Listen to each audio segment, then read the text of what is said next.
Petugas polisi Pamong Praja dan polisi Syariat Islam berkeliling kota Blangpidi, Kabupaten Aceh Barat Daya, Provinsi Aceh, mensosialisasikan larangan bagi pedagang makanan agar tidak membuka usahanya pada siang hari selama bulan Ramadan.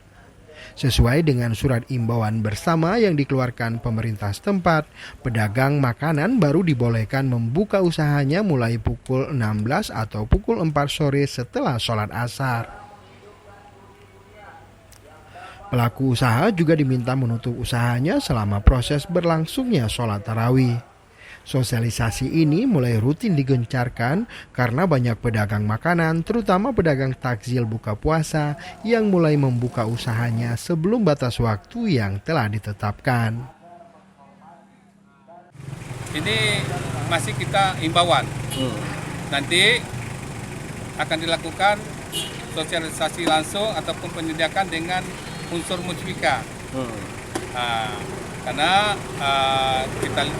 kita hanya memberitahukan kepada masyarakat dan pedagang supaya mentaati seruan. Nanti baru kalau memang ada yang melanggar, baru kita ambil tindakan. Warga juga diimbau agar mematuhi seruan pemerintah setempat selama bulan Ramadan demi kenyamanan bersama. Warga yang melanggar peraturan daerah tersebut akan dikenakan sanksi sesuai dengan aturan yang berlaku. Tim Liputan Aceh Video. Sampai dengan waktu sholat asar.